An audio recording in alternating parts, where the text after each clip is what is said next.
Assalamualaikum warahmatullahi wabarakatuh. Selamat pagi anak-anak. Tentunya pada pagi hari ini kita patut bersyukur di mana betapa besar cinta Tuhan kepada kita semua sehingga kita masih boleh bertemu walaupun lewat internet. Oleh dan sebab itu pada kesempatan ini tentunya Ibu sebagai guru di SMP Negeri 8 Gorontalo mengucapkan selamat datang kepada siswa-siswaku yang baru yang akan duduk di kelas 7 di SMP Negeri 8. Ada pepatah mengatakan, ketika tidak dikenal maka tidak disayang. Maka pada kesempatan ini tentunya Ibu akan memperkenalkan identitas Ibu. Nama saya Ibu Yola Pinuntoan SPD. Saya memberikan mata pelajaran PPKN di kelas 7. Oleh dan sebab itu adik-adikku, pada pertemuan lewat streaming kita akan berjumpa lagi dengan pembelajaran PPKN. Baik adik-adikku yang saya cintai, pada kesempatan ini tentunya mari kita akan salam PPK atau kita akan memberikan salam PPK. Mungkin di sekolah adik-adik sudah dilaksanakan dalam kegiatan KBM atau sebelum mengawali kegiatan KBM. Masih ingat adik-adik? Baik, Ibu akan menuntun dari sini. Dan ketika adik-adik di rumah boleh mengikuti di rumah. Kita mulai. Salam PPK. Cerdas, berkarakter, menyenangkan, luar biasa, SMP 8 hebat. Oke, demikianlah salam awal kita pada kesempatan ini. Baiklah adik-adikku, saat ini kita atau Ibu akan memberikan materi sehubungan dengan pendidikan karakter. Baik adik-adikku, tentunya kalian sudah pernah mendengar apa itu karakter. Mungkin ada yang tahu di antara kalian, atau mungkin karena sudah hampir 3 bulan kita lebih banyak bergelut di dalam rumah sehingga mungkin sudah ada yang lupa. Nah, di dalam pertemuan ini kita akan membahas yang pertama, apa itu karakter? Yang kedua, apa arti karakter pendidikan? Yang ketiga, jenis-jenis karakter. Yang keempat, tujuan pendidikan karakter. Dan yang terakhir, ada 5 nilai utama dalam pendidikan karakter. Inilah adik-adikku yang akan kita bahas dalam pertemuan sekarang. Yang pertama tentunya, apa karakter itu sendiri? Nah, di dalam Kamus Bahasa Indonesia itu karakter adalah tabiat, sifat-sifat kejiwaan, akhlak, atau budi pekerti kita masing-masing sebagai umat ciptaan Tuhan. Sedangkan dalam kamus ensiklopedia mengatakan karakter itu merupakan watak daripada seseorang atau sifat batin yang mempengaruhi segenap pikiran, perilaku, budi pekerti, dan tabiat yang dimiliki oleh manusia atau makhluk hidup lainnya. Nah, adik-adik, itulah definisi daripada kata karakter itu sendiri. Sekarang kita pindah yang kedua. Apakah arti pendidikan karakter? Tentunya adik-adik sehubungan dengan pendidikan karakter ini bisa merupakan bentuk kegiatan kita sebagai manusia, kita sebagai anggota keluarga pendidikan, baik ibu sebagai guru maupun kalian sebagai siswa. Tentunya kita akan melakukan kegiatan yang tentu terdapat di dalamnya suatu tindakan yang mendidik, mengajar, yang diperuntukkan bagi generasi yang di kemudian hari. Siapakah generasi itu? Kalian itulah yang dikatakan dengan generasi yang akan datang atau pengganti dari kami sebagai bapak ibu guru yang mungkin sedikit lagi akan masuk pada pensiun. Nah, adik-adikku yang saya cintai, kamu sebagai generasi muda, tentunya berikanlah contoh yang terbaik, panutan yang terbaik di dalam kehidupan kita, dalam lingkungan pendidikan, masyarakat, maupun di dalam negara tercinta Indonesia ini. Yang berikut, apakah tujuan pendidikan karakter bagi kita? Nah, tentunya karakter ini penting bagi adik-adik. Mengapa dia dikatakan penting? Karena untuk membentuk, menyempurnakan diri individual. Siapakah yang dikatakan dengan individual? Berarti perorangan atau masing-masing kita. Dan tentunya secara kontinu, secara terus-menerus, dan melatih kemampuan diri kita demi menuju ke arah hidup yang lebih baik daripada yang sebelumnya. Memang di dalam kehidupan kita setiap hari tentunya kita menginginkan ada perubahan. Nah, adik-adik, perubahan itu bukan secara gratis. Perubahan seseorang itu tentunya secara berangsur-angsur. Oleh dan sebab itu dikatakan secara terus-menerus, agar supaya karakter adik-adik itu semakin lama semakin baik.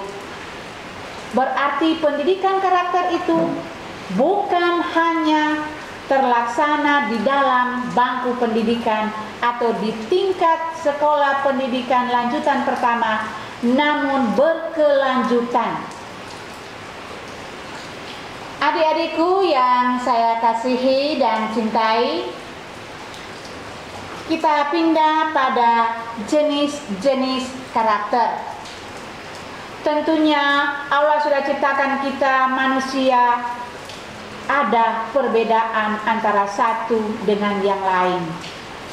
Jelas karakter, sifat, watak daripada kita setiap orang tentunya tidak sama. Ini jelas. Di antara adik-adik tentunya ada karakter yang satu berbeda dengan karakter yang siswa yang lain. Nah, di dalam pertemuan kita pada pagi hari ini ada 4 macam karakter yang kita jumpai di dalam kehidupan. Karakter yang pertama yaitu karakter koleris atau tipe karakter seorang yang bisa diandalkan sebagai pemimpin. Mengapa? Kepribadiannya tegas dan dia bisa mengambil keputusan dengan tepat dan cepat. Tentunya adik-adik merupakan calon-calon pemimpin di masa era sekarang. Mungkin ada di antara adik-adik yang bisa menjadi seorang lurah, camat, gubernur, bahkan mungkin presiden. Nah, tentunya kita jangan dulu berangan-angan yang terlalu tinggi. Di dalam lingkungan sekolah SMP, mungkin adik-adik bisa terpilih sebagai ketua kelas. Berarti ada tanggung jawab di dalam pundak adik-adik ketika adik-adik terpilih sebagai ketua kelas. Ya, mungkin saja adik-adik bisa terpilih sebagai ketua OSIS. Memang ketua OSIS itu biasanya ketika siswa yang sudah duduk di kelas 8. Tetapi perangkat-perangkatnya yang ada dalam organisasi OSIS tentunya kelas 7 ada di dalamnya. Oleh dan sebab itu, ketika kita termasuk tipe atau karakter orang yang koleris, berarti kita termasuk orang yang tegas dan bisa memimpin. Karakter yang kedua yaitu karakter phlegmatis atau karakter cinta damai. Nah, di sini mungkin ketika adik-adik masih duduk di sekolah dasar, kadangkala ada hal-hal yang sepele yang dibesar-besarkan sehingga terjadilah hal-hal yang tidak kita inginkan, yaitu pertengkaran. Mungkin hanya masalah tipex, mungkin saja hanya masalah pulpen. Nah, ketika kita sudah satu tingkat lebih tinggi lagi, ketika adik-adik sudah duduk di bangku sekolah lanjutan pertama, berarti sifat kekanak-kanakan itu, yang katakanlah sifat egois, itu harus kita tanggalkan secara perlahan-lahan. Kita tadinya tidak boleh disenggol oleh teman, mungkin langsung adu fisik. Nah, di sini dikatakan karakter yang cinta damai ketika ada teman yang mungkin tidak sengaja tersenggol kepada diri kita, dan apabila dia meminta maaf, berarti kita sebagai manusia kita harus memaafkan teman kita. Mengapa? Karena kita termasuk anak-anak yang cinta damai. Karakter yang ketiga yaitu karakter melankolis, katakanlah sempurna. Tentunya kita harus akui, Allah menciptakan kita manusia tidak ada yang sempurna. Di sisi lain ada orang yang kelebihan, di sisi lain ada juga kekurangannya. Nah, tentunya kita harus mengakui, karena setiap baik adik-adik, yang keempat atau karakter yang terakhir yaitu karakter sanguinis, yaitu kepribadian yang senang berbicara. atau ingin menjadi pusat perhatian di dalam kehidupan dengan teman-temannya. Ya, istilahnya Carlota. Boleh juga karena ingin supaya pamer. Nah, memang karakter semacam ini Ibu rasa ada di antara adik-adik. Baik, kita pindah yang terakhir, yaitu 5 nilai utama dalam penguatan pendidikan karakter. Jadi adik-adik, kenalkan dengan PPK. Tahu kan kepanjangan dari PPK? Oke. Kepanjangan PPK yaitu penguatan pendidikan karakter. Nah, di dalamnya itu ada hal-hal yang tidak boleh adik-adik abaikan. Berarti wajib. Kalau wajib berarti tidak boleh satu item harus dihilangkan. 5 harus dijalankan di dalam lingkungan halaman sekolah SMP tercinta kita, SMP Negeri 8. Apa saja itu adik-adik? Yang pertama, religius. Apa gunanya ketika seorang siswa pintar tetapi nilai religiusnya di bawah? Maka adik-adik tahu apa yang dikatakan religius.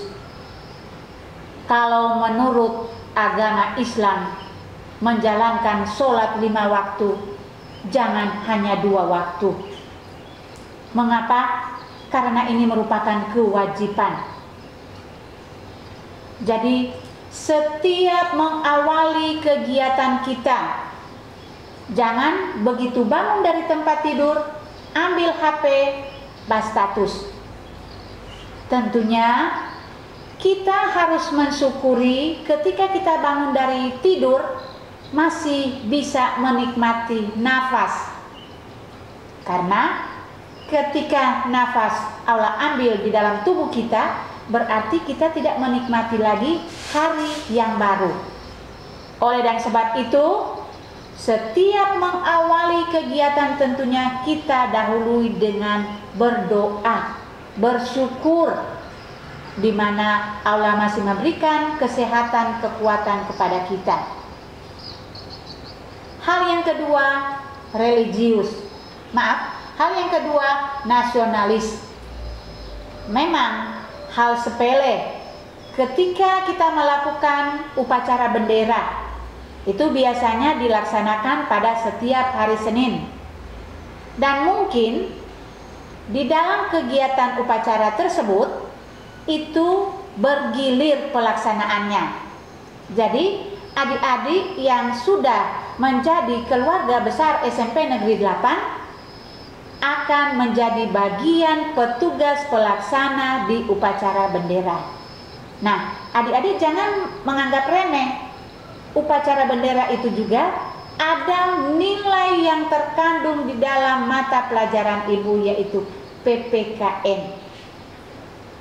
Jadi setiap siswa wajib mengikuti kegiatan upacara bendera setiap hari Senin di sekolah, mungkin hari-hari besar nasional. Yang berikut, mandiri. Di dalam kita melakukan kegiatan, mungkin kegiatan di rumah, tentunya kita bisa melakukan secara mandiri. Jangan semua mau ditanya sama mama. Mama baju saya, mama sepatu saya, mama kaos kaki saya, buku saya. Tentunya adik-adik sudah diajar dari orang tua bagaimana harus menyiapkan diri sendiri atau perlengkapan Anda untuk ke sekolah. Nah, memang sekarang kita belum bertatap muka, tetapi bukan berarti libur adik-adik. Tetap kita melaksanakan kegiatan belajar mengajar, namun lewat daring. lewat di rumah, kemudian menggunakan internet. Berarti kita diajak untuk mandiri. Begitu juga bukan cuma di rumah, di dalam kegiatan di sekolah. Ada tugas yang Bapak Ibu berikan kepada adik-adik yang memang dikerjakan sendiri, berbeda dengan dikerjakan secara berkelompok. Hal yang berikut yaitu gotong royong. Ketika teman kita ada masalah, tentunya mungkin kita bisa bantu. Ketika kita memiliki kelebihan, baik makanan cemilan, keuangan, mungkin bisa kita memberikan kepada teman kita yang berkekurangan. Ketika kita bekerja bakti, karena memang ada jadwal kegiatan kerja bakti, baik di halaman sekolah kita maupun di kelas masing-masing, itu juga merupakan kewajiban Anda sebagai siswa. Jadi ada tugas kebersihan yang harus dilakukan di dalam kelas. Dan yang berikut, tentunya kita harus jujur. Memang adik-adik, di dalam kehidupan kita sulit untuk kita jumpai seorang anak yang jujur. Tetapi ibu rasa di antara adik-adik, sepahit apapun itu, kita harus jujur dengan orang tua dan jujur kepada guru, terlebih jujur kepada Allah. Nah, adik-adikku yang kekasih, demikian dulu penyampaian ibu sehubungan dengan materi pendidikan karakter.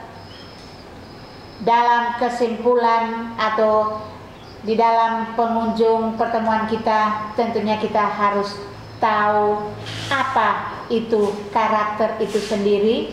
Jadi karakter itu merupakan sifat watak seseorang yang tentunya boleh juga kita rubah dari saat ini, tapi ada juga yang tidak bisa dirubah. Namun ibu mengharapkan memang watak yang jelek itu, yang tidak baik, yang mungkin seringkali mengeluarkan kata-kata yang tidak sopan, kata-kata binatang, itu harus dikeluarkan dari kita. Mengapa? Apabila watak pribadi, sikap kita yang baik, banyak teman-teman yang senang bersimpati dengan kita. Tetapi sebaliknya, ketika watak karakter kita kurang baik, mungkin adik-adik akan kurang teman. Yang berikut, tujuannya daripada pendidikan karakter, mengajak adik-adik untuk tetap ada perubahan di dalam kehidupan kita. Setiap hari harus ada perubahan, agar supaya di masa adik-adik tentunya akan lebih baik di masa saat ini. Dan yang terakhir, tentunya kita harus memahami apa yang dikatakan dengan 5 nilai utama yang harus kita terapkan di dalam halaman sekolah kita, di dalam kelas kita, ketika kita akan mungkin bertatap muka, di dalam kehidupan keluarga juga kita. Demikian penyampaian saya pada saat ini, tentunya untuk menutupi kegiatan materi pendidikan karakter. Adik-adik mungkin masih ingat dengan tepuk tangan PPK. Adik-adik masih ingat? Oke, mari kita sama-sama tepuk tangan PPK. Religius, nasionalis, mandiri, gotong royong, integritas. Yes, yes. Adik-adikku sekalian, jangan lupa kita menggunakan masker, cuci tangan, jaga jarak, belajar di rumah masing-masing. Terima kasih. Assalamualaikum warahmatullahi wabarakatuh dan selamat pagi.